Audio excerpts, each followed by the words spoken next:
This episode of Settle the Score is sponsored by Sky Sports. Stream Sky Sports flexibly on Now. What you want, when you want, no fuss. Go to nowtv.com to start streaming Sky Sports today.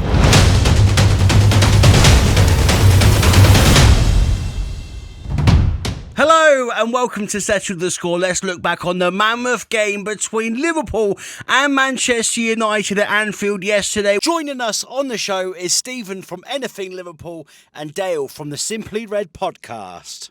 Stephen, 4 losses in a row for Liverpool. I mean, that's quite unheard of over the last couple of years. Should the football club be worried? No. Not even close to being worried. Liverpool created enough chances for us to be 3 or 4 goals ahead at multiple points during the game. If you told me that we would have had Gakpo hitting the post 3 times, Salah missing 6-yard sitter, Isak having a one-on-one, and then Gakpo again missing a sitter from 6 yards out inside just in a free header, open goal, should have put it away, and all of them didn't go our way, I'd be like, it's just unfortunately sometimes the way it goes in football, I'm afraid.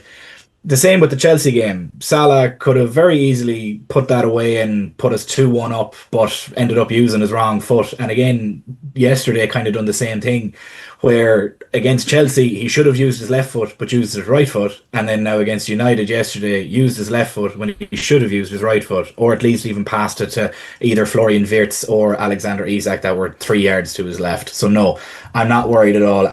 Dale, what's your response to that? Obviously, Stephen's not worried, but obviously off the back of that, Ruben Amorim has won 2 Premier League games in a row for the first time with Manchester United. With you being a United fan, do you agree with Stephen, or should Liverpool actually be worried for their title hopes this season? No, I think it's an admirable approach as a fan, to be honest. I think nowadays we do see it online with social media. We see people jumping the gun a bit and calling for managers' heads, and that's ridiculous. You know, Liverpool won the title last season. We're only at the start of the season. They're going to have bumps along the way. What it's about is how they bounce back from that. What I was, I suppose, pleased with Stephen's assessment is that unlike Arne Slot, there was no excuses.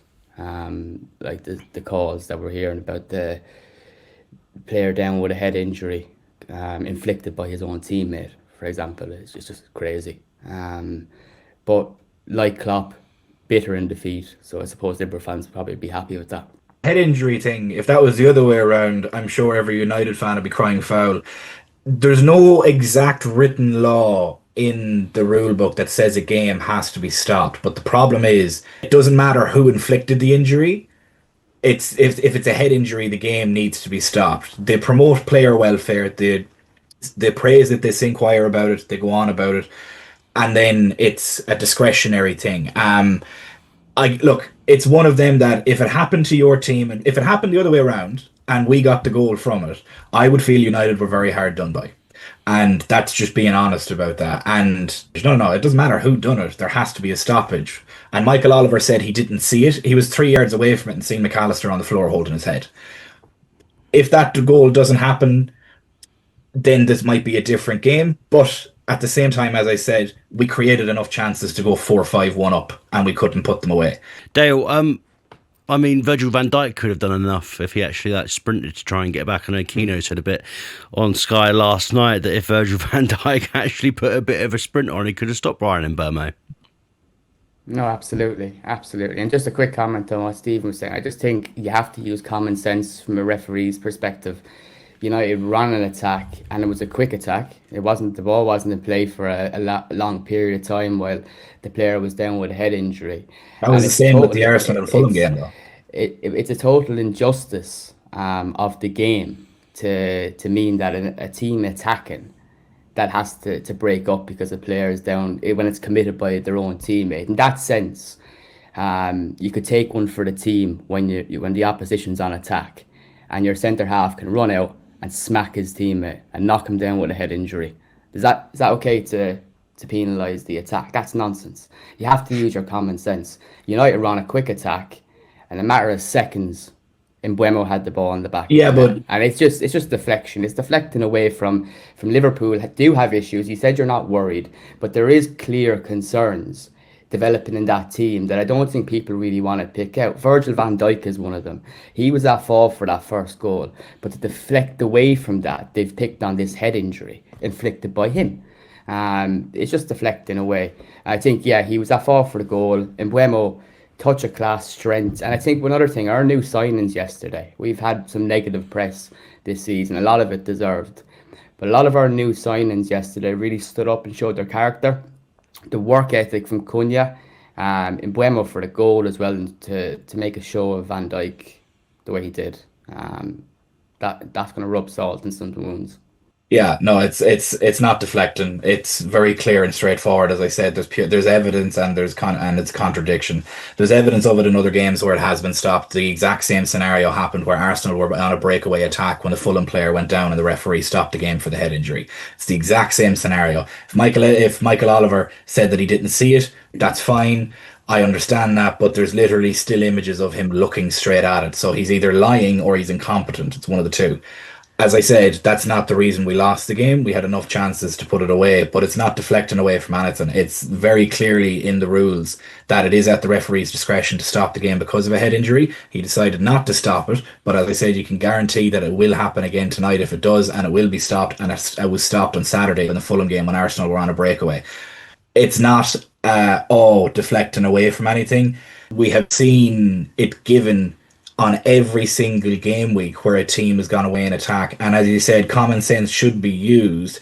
It's not, that was an accidental contact that Van Dijk had put an elbow in the back of McAllister's head. It's not deflecting. It's very clearly in the rules that a stoppage usually happens. And it's the general consensus that if a head injury happens, that stoppage happens. And it happens every single game week and happened 24 hours before the Man United and Liverpool game as well, where Arsenal were on an attack. Dale, as a United fan, you know, in your analysing sort of like Liverpool as well, just as a football fan, you see obviously Mohamed Salah's form. Would you be surprised if Liverpool actually dropped Mohamed Salah, and should they, with your view as a Manchester United fan? It's a good question, because usually against Liverpool, Mo Salah is an outlet with a great record against United and hurt us many games. Watched Liverpool a few times this season and last season. I think one of the big differences is they're not using him as much as an outlet. I'm not sure. I'm not going to say he's past it. His record is unbelievable, and last season he was one of the best players in the league. They've clearly changed things, and as an opposing fan, they were less potent as a result. So if they want to take him out of the team, that's a tactical decision. But a player like Mohamed Salah, I think it's ridiculous to even consider taking him out of the team, really, because like as an opposing fan, he's one of those players that it's just, you watch and he's incredible, you know. Stephen, as well, why is it not working for Alexander Isak? It seems that I see more memes online than him scoring goals at the moment. It's not working for him because he's not in form.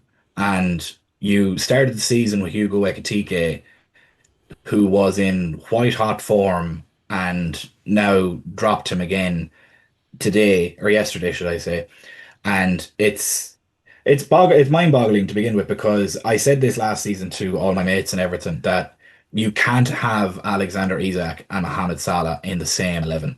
And that might come as a surprise to an awful lot of people, but the reason why that is that the two of them don't press, and then you're all of a sudden pressing with 8 outfield players, and that just doesn't work, which was seen time and time again, that the two of them were half-heartedly pressing, and it just didn't work. And it's not working for him because he's not in form, and that's going to take time to gel. And I understand that, oh well, he's a £130 million striker.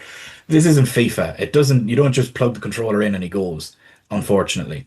Then on the opposite side of it, with Mohamed Salah and the comments that Dale was making, if he is not performing, he should be dropped. Nobody is immune to it.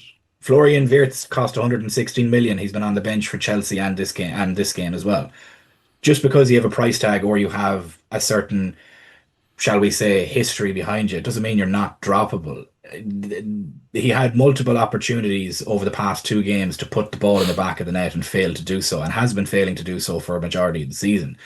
If it's not working, you're kind of caught between a rock and a hard place, because this goes for both Isak and Salah, because the only way you get out of said bad form is playing through it and playing through the difficult issues. This episode of Settle the Score is sponsored by Sky Sports. Stream Sky Sports flexibly on Now. What you want, when you want, no fuss. Go to nowtv.com to start streaming Sky Sports today.